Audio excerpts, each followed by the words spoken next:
Oh.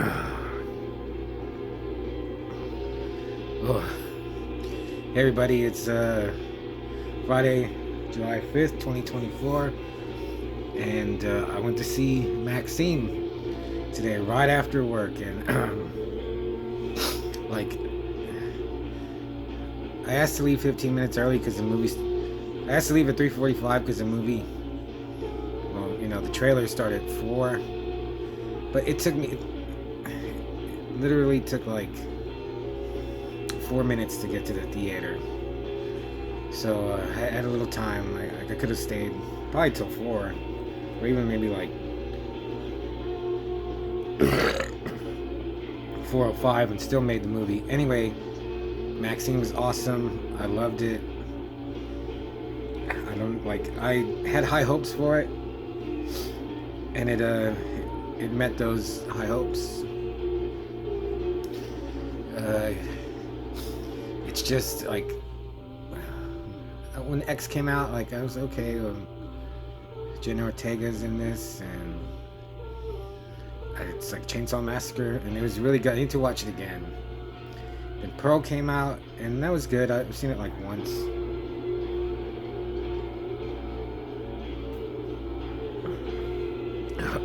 I was really drunk though when I saw Pearl. But like Ty West, like he did Cabin Fever 2, which I really like. But then he did like The Innkeepers and House of the Devil, and I haven't seen those. People say how dry they are, how they're more of a mood, I guess. I haven't seen that. I've seen a little bit of The Innkeepers. And I remember, I think on, I don't know what channel it was, but The Innkeepers was on, and it just looked like any other movie to me. So with X and Pearl and now Maxxine, I think Ty West has maybe changed up his style, but for the better. And yeah, Maxxine is great. Like she's in Hollywood. It's 1985. She's auditioning for a role called The Puritan, and then her past comes back to haunt her, and she has to to deal with it to move forward. I guess that's pretty much what it's about. But man, in the first, I don't know, 15 minutes, like what I see is like Angel, which is a movie I've always loved, like definitely like a Brian De Palma influence with the split screen.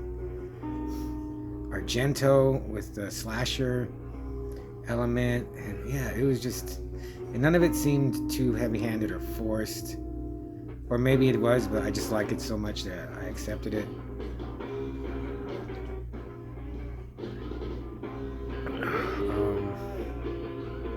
Michelle Monaghan is in this, and Lily Collins. If you've seen the trailer, you see Lily Collins like in his face, and I said, "What is she doing?" Because I really liked like that face. It just looked like pure horror on her face, and you see what it is in the movie. It was really cool. I really liked Lily Collins, because I mean, this movie could have been about her in a way. And Mia Goth as Maxxine is great.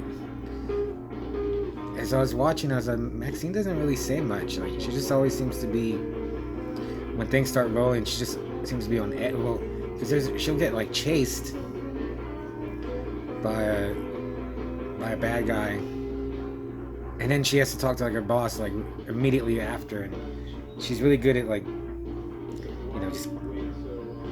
just pushing it all down, and like she has to deal with cause she's getting blackmailed, kind of. Yeah, she's getting blackmailed. Kevin Bacon is a sleazy detective. He's really good. And how old is he now? Oh, excuse me. He doesn't look that old, but he's really good. He's got gold teeth. And Maxxine, yeah, she's just a tough broad. She's been through so much already. But yeah, I liked it all.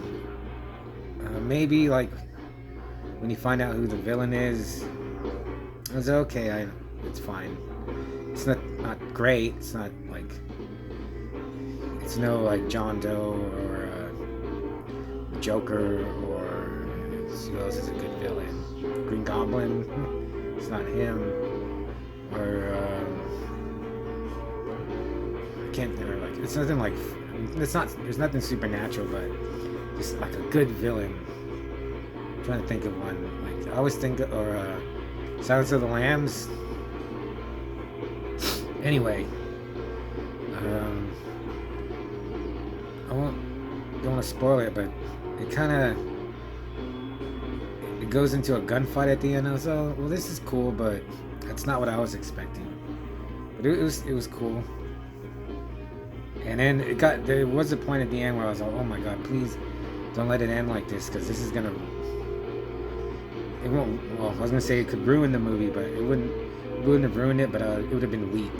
But they bring it back and you get like a real ending.